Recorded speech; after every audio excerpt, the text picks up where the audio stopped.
ai grijă ce faci, ai înțeles? Asta este șansa ta să ajungi celebru. Ai grijă! Stai liniștit pe sistem! Să rămână! Bună ziua! Să mâinile, scumpă domnișoară! Vă rugăm să ne iertați pe sistem dacă vă inoportună încă o întrebare. Aici are românii talent. Aici se fac înscrierile pentru concurs. Foarte bine, foarte bine. Fernando, florile. Cine? Florile. Am venit să înscriem florile astea. Poftim? Fernando, florile să dau. Ai înțeles? Nu să înscriu. Tu n-ai dat niciodată flori unei femei? Am dat odată, într-adevăr, flori unei femei. I-am dus flori lui bunica mea la cimitir, care bunica lui Fernando, cel mai bun orez sârbesc de tot pipiricul făcea. Tu nu se sotinească bunica unde fi. Vai, ce drăguț! Sunt mușcate? Moară familia mea, tă nu! Ești cea mai bacabantă. Eu am zis să fac un gest să-ți aduc flori. Tu zici că e mușcate. Fernando, altceva vrea să spună, doamna. Păi dacă e bacabantă, să moară familia mea. I-am adus flori. Vezi tu urme de dis pe ele. Le-am luat de la florărie, nu de la ghingher, să moară familia Fernando, mea. altceva vrea să spună. Doamne, sunt mușcate pentru că le simt după miros. Sunt mușcate, sigur. Haideți să ne înscriem, că pentru dumneavoastră zic că... Cine este talentatul? Această întrebare mă jignește. Uitați-vă bine la mine, nu mă recunoașteți. Nu? Nici acum. Nu, îmi pare rău. Moară familia mea, asta e incultă. Tu l-ai văzut afișul de la Miss Miranda 2011? Când cu Florin Salancoati de la Vâlcea am fost la acces direct pe vremea lui Mădălin Ionescu. Care Mădălin Ionescu scotea șerpii din burtă de la copilul ăla din Fetești, care-i bolborosea șarpilii, și Mădălin Ionescu, l-a scos, nu mă recunoști. Fernando, gata, că doamna... Nu, vă rog frumos, să-mi spuneți ce interpretați. Exact. Dacă ați fi știut și v-ați uitat la televizor, ați fi văzut că am un mega hit l-am lansat în iarnă. Ce ne aduce moșoare, usapită vibratoare. Impresionant, sunteți cu mult peste ce am avut săptămâna. Nu, are talent, nu? Da, țipă mai tare decât fachirul. Haideți să ne înscriem și noi pentru... Trebuie să completați foile acestea. Da.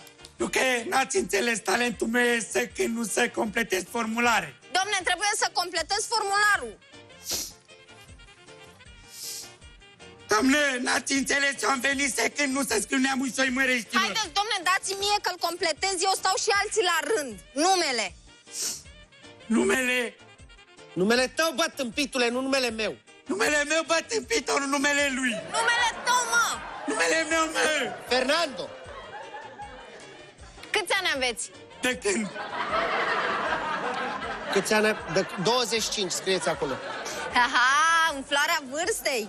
Moară familia mea, vârstare flori. Fernando, altceva vrea să zică mai departe. Adresa. Adresa.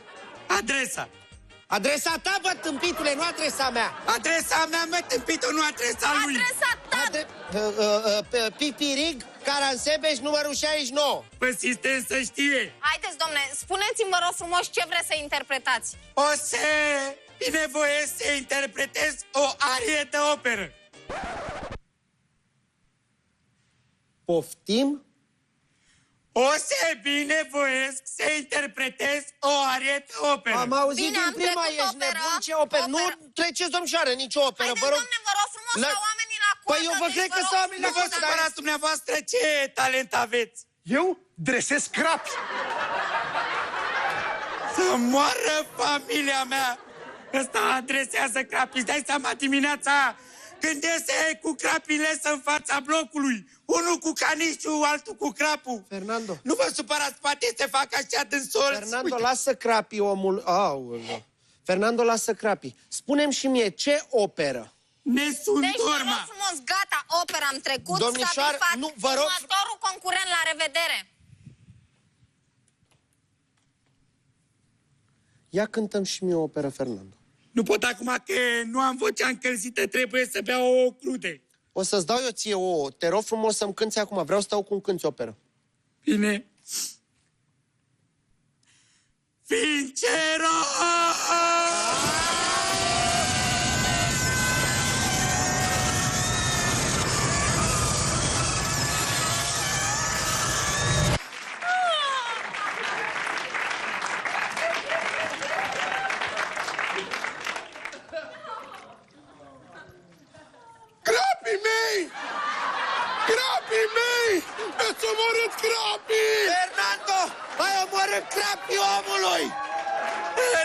tu, măsică, se reprofilează, dresează carași.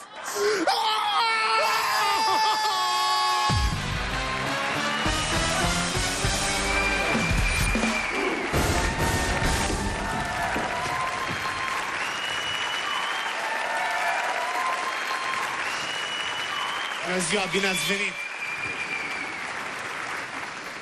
Cine sunteți? Fernando de la Caransebeș, a.k.a. Fernando de la Pipirig.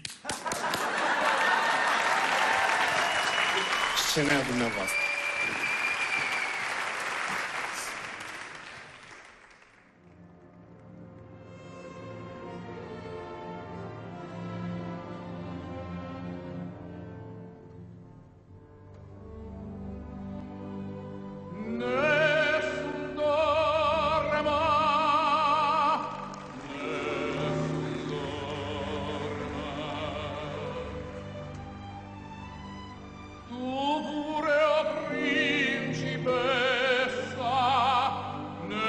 Tua fredda stanza dietta notte tramontate stelle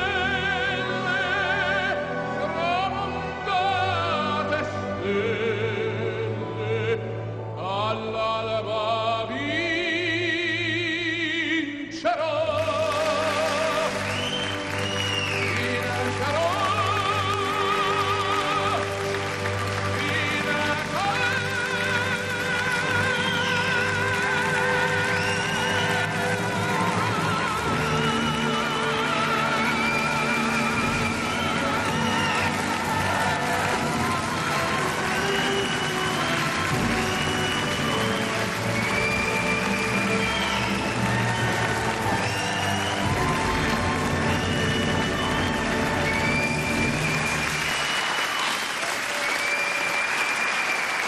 Ați obținut 3 de da uriaș. Cu tot respectul.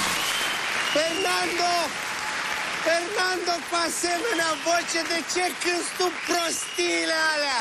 Că mă pui tu, ani de zile, manelistule!